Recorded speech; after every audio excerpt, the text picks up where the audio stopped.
Here are 3 reasons you should be training like a hybrid athlete. Welcome to a very busy 6 a.m. till 2 p.m. as a hybrid athlete. How I plan to maintain muscle and strength whilst training for a high rocks, a marathon and fitness competition.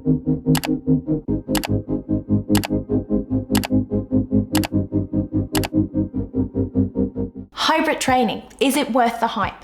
Because we see it everywhere. We see people run marathons one day and PR in the gym the next. From professional athletes to fitness influencers, we see them train their endurance and their strength.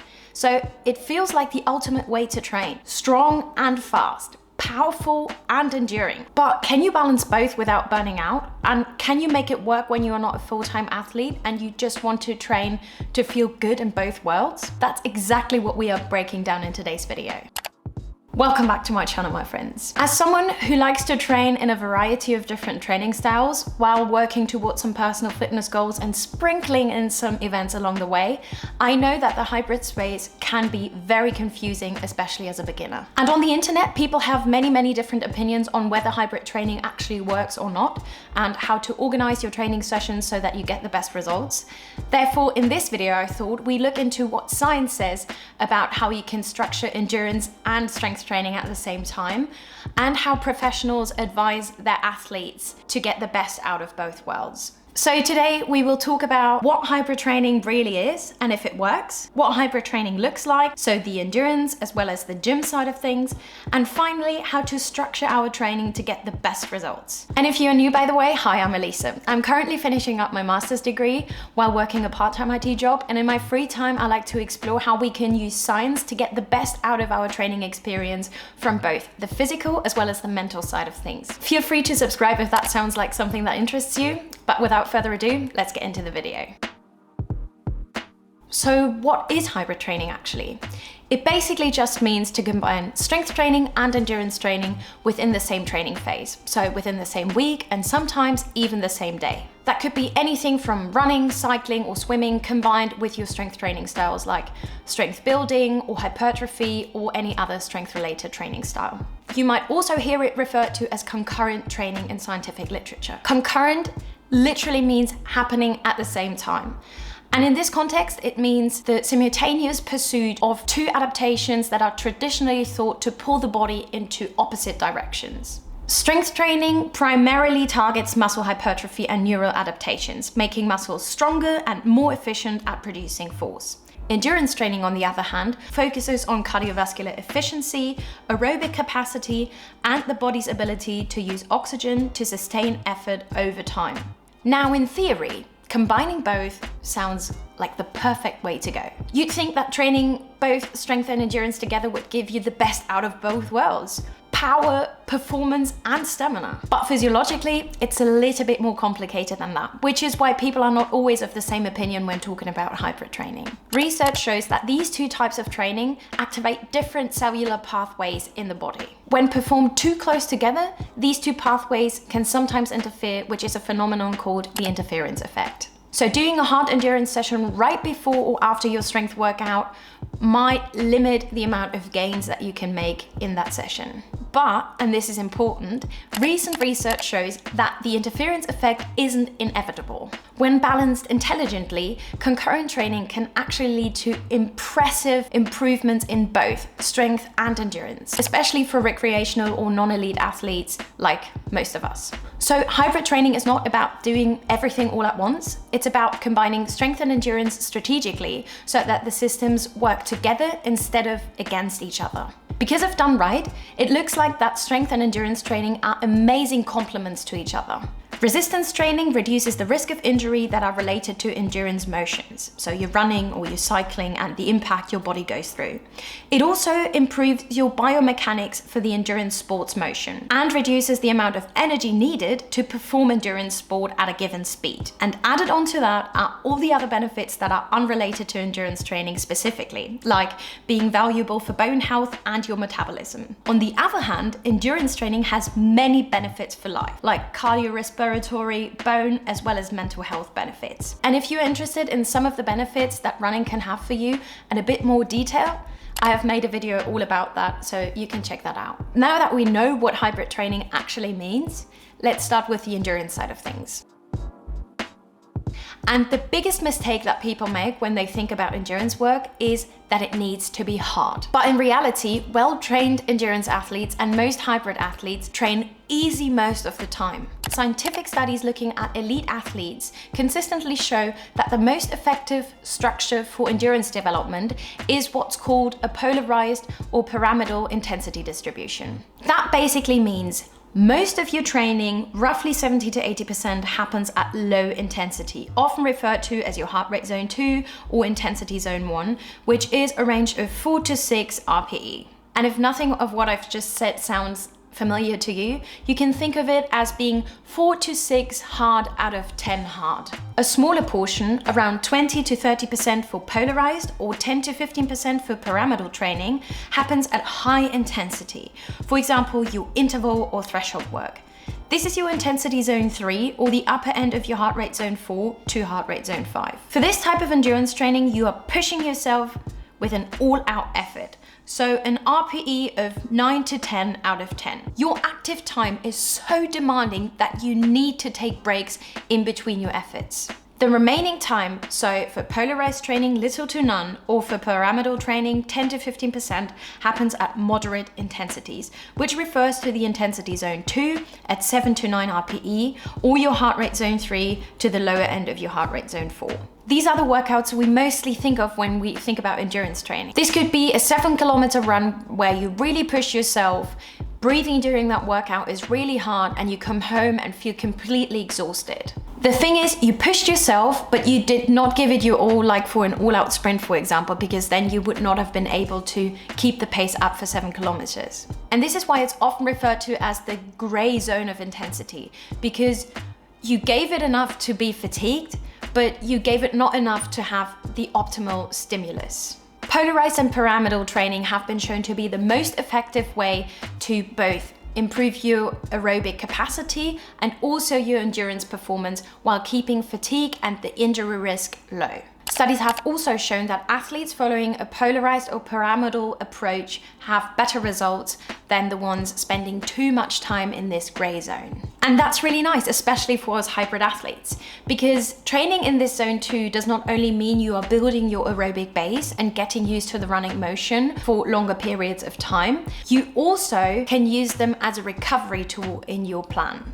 Zone 2 intensity sits roughly around 60 to 70% of your maximum heart rate. That's a place where you can still hold a conversation, you're breathing rhythmically, and your muscles are under just enough load to stimulate your mitochondria, but not enough to accumulate significant fatigue. So if you structure your week well, these easy endurance sessions can actually help you to recover faster and be ready for your next intense session again. They promote blood flow, aid in clearing metabolic byproducts, and even help you bounce back faster between heavy strength sessions without taxing your nervous system too much. This is one of the reasons why hybrid training can work so well.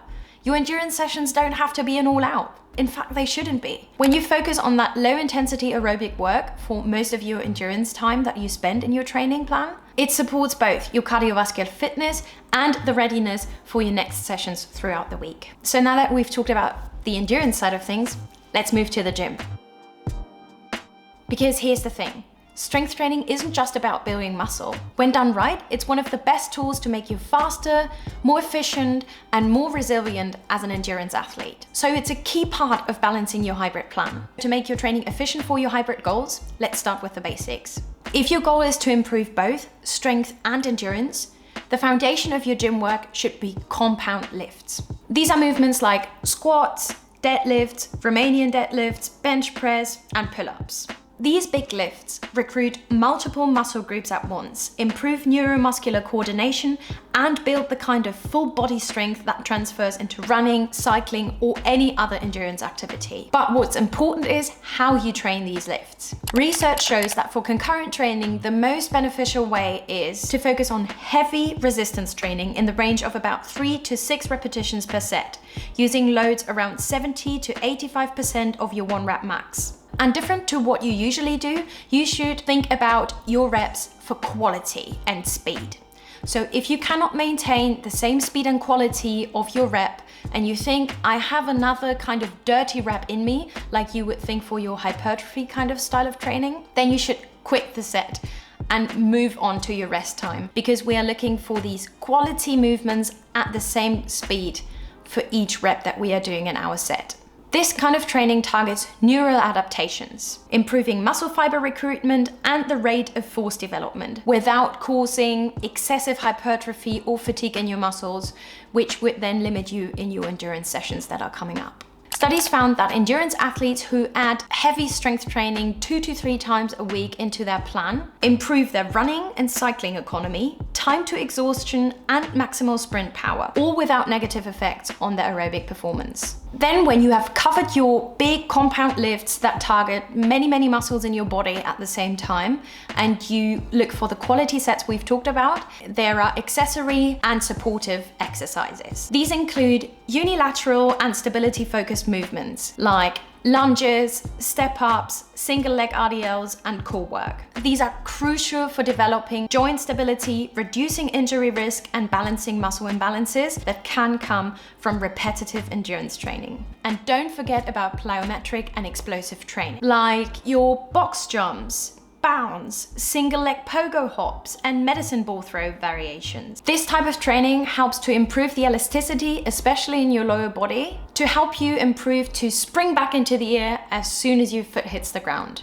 But it also helps you to train to produce movement at speed, which you usually want for your endurance performance. When used sparingly, these exercises improve muscle tendon stiffness and reactive strength, which translates directly into better running economy and ground contact efficiency. On top of that, they have repeatedly shown to reduce the risk of stress fractures by promoting bone density. And that is because obviously when you do these springy motions, you put a lot of impact through your body. And with each time that you do that, your body, when it then rests and recovers, works on these imbalances and works on these weaknesses and helps your body to be ready for this kind of impact a little bit better for the next time. But you might be thinking now, wait, I see hybrid athletes train in a million different ways than what I have just described. But the literature does not show any correlation of the different types of training that they maybe show you that will benefit your endurance performance. And usually why you see these other training styles is because they are working on multiple goals at the same time. So of course, when you have your foundation for your endurance performance that you want to boost with your training and support with your training, you can still work on other goals. And for that, you can still use different training styles. A great way to get the best out of your time that you have left, because you already spent some time on endurance, on supportive work in the gym for your endurance, and maybe there is just not so much time left, the best way are still compound moves. So apart from the ones I mentioned above, you maybe now with the remaining time in your gym want to go for some moves that are a little bit more fatiguing than the ones above, where you are looking for quality and speed. And these movements could be alternating dumbbell snatches, dumbbell thrusters, plate snatches, kettlebell swings, dynamic dumbbell rows, and the list could go on and on. These more dynamic full body moves that I've just mentioned do not only stimulate your big muscle groups like the other compound lifts that we have talked about earlier, but they also challenge your stability and coordination. If you want to add in a little bit more of conditioning into your routine as well, movements like burpee to box jumps or sled pushes and pulls are perfect options. They build strength and explosiveness while keeping your heart rate high throughout the workout. All of these recruit multiple large muscle groups all at once: your legs, hips, back, and shoulders, and therefore give you much more benefit compared to isolated machine work. Of course, isolation exercises like your bicep curls, your tricep pushdowns, or your leg extensions still have their place, especially if you want to work on muscle imbalances or you are working towards some sort of physique goal. But if your time is limited, and it most probably is when you are training with a hybrid routine, because then you want to try to put many different training styles in there and try out things in the same training routine, then these big compound lifts will give you the best return for the time spent.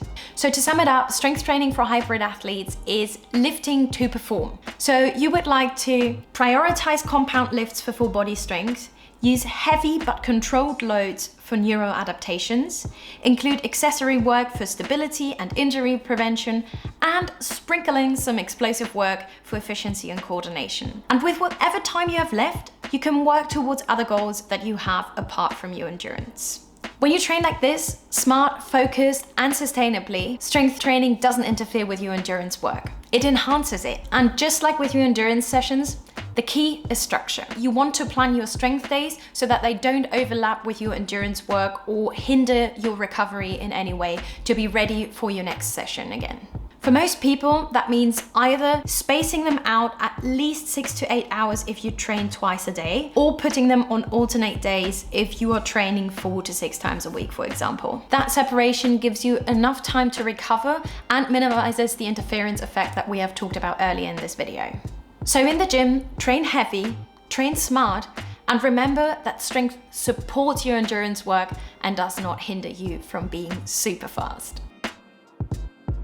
So now that we've talked about all the theoretical details, let's see what a balanced hybrid training week can actually look like in practice by putting it all together. Because the hardest thing in a hybrid training routine isn't the training itself, it's how to create balance in your routine. Finding the right mix of endurance work, lifting, but also recovery to be ready for your sessions again and absorb the training that you did is kind of a hard task to do in a day-to-day life, especially when your life isn't just training, but also school, uni, work, or whatever else. And this is why we have to structure and think about rest a lot in our routine. Because no matter how much we train, the actual progress doesn't happen in the workout, it happens when we rest, when your body adapts to the stress that you've given it. That's why recovery isn't a sign of weakness, it's a biological requirement for performance. If you constantly stack high intensity sessions, so heavy squats one day, a hard interval session the next, and a super long run the day after, your body never gets the chance to fully adapt to what you are creating. And instead of building both systems, you will be stuck in fatigue. That's why a smart hybrid schedule spaces out the hard efforts and uses low intensity or active recovery days to support adaptation. Just as an example, a 5-day hybrid split or hybrid week could look like this. Monday is a lower body strength day. Focus on compound lifts, squats, RDLs, lunges, plus some core work. This sets the foundation for power and stability. Tuesday is an easy-paced aerobic session, 45 to 60 minutes in zone 2. This supports recovery from lifting while building your aerobic base. Wednesday could be an upper body or a full body lift, presses, rows, pull-ups, slightly higher reps maybe for some of the movements, so 6 to 10, and moderate loads. Ideally, this incorporates also some plyometrics to train your springiness.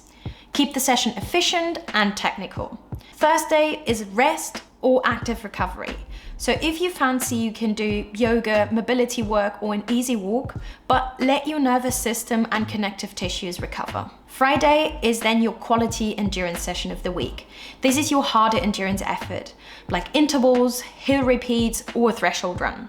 Keep it short and controlled, with enough rest in between your sets to give the intervals or repeats your all. Saturday is then an optional strength or skill work day, but only if you recover extremely well. If you do, this can be a lighter lift session focusing on form, stability, or maybe some body weight movement even, but don't be afraid to just take this as a full rest here. You should always listen to what your body needs in the situation. Sunday then is a long endurance session, a longer zone 2 session to consolidate your aerobic base. This could be a longer bike ride or a long run. Remember to keep the pace so that you are still able to hold a conversation, but push the intensity by increasing the distance. Think of it as your endurance anchor of the week. Of course, this is just one example, not a rule book. If you only, for example, have 4 training days a week, you could split it into an upper body lift, a lower body lift, one long run, and another endurance session, which could be different for the weeks. In one week, it might be a high intensity session. In another week, it could be another low intensity endurance session to build your aerobic base. If you are feeling fatigued in your routine, because you've planned it out, you think it's sustainable, you have the time, but then you feel very, very drained, skip the session, not the recovery. The goal of hybrid training is not to train as much as possible. It's about stressing your body just enough so that it then can recover, adapt, and come back stronger for the next session. So when you look at your week, don't just look for the sessions, also look for your recovery. Because recovery is not just about not training, it's really about recovering. So if you put a hard commute day with long business travels, or maybe even an expo with your company or whatever, as a rest day, then this is no rest at all for your body. Recovery and rest happens when we really relax and we give ourselves the time to really absorb the training that we are doing. And if we are causing any sort of other stress in our life, this recovery is not the full recovery that we might need. So your hybrid training journey is about learning how to let strength and endurance work together. How to push, but also how to recover. How to listen to your body and give it the right kind of recovery that it needs to be able to push in the next session. It's about exploring what you are capable of when you step outside of the boxes that the fitness industry usually puts us in, either being an endurance athlete or a strength athlete or a Pilates girl, I don't know. And it's also about realizing that progress and results do not come from extremes. It comes from consistency, awareness, and respecting your own limits. So whether you're lifting, running, cycling, swimming, doing Pilates, or just trying to figure out how to balance all of them, always remember you don't have to choose one extreme path. You just have to keep showing up intelligently, sustainably, and with intention. If you found this video helpful, give it a thumbs up. For me as a small channel, it's a great way to spread the message and help people navigate their journey through all the misinformation that is out there. And if you would like to keep exploring how science can help you to train smarter for your physical, but especially your mental well-being, then I would recommend you to subscribe, because this is what the channel essentially is about. Genuinely, thank you so much for watching. And if you're just starting out and you don't really know where to start with your journey and how to set the right goals and everything and how to have a routine that you really like, check out the playlist that you see on screen now. We go through the whole process step by step to find a routine that truly fulfills you yourself with your personality and interests. If you want to get reading yourself and you want to get all the details that I've talked about, I will also in the description box, as always, leave the papers that I use to do the research around this video and where I get my facts from, so that you can get reading if you are interested. And with all of that being said, I'd say stay curious, look after yourself, and I'll see you in the next one. Bye.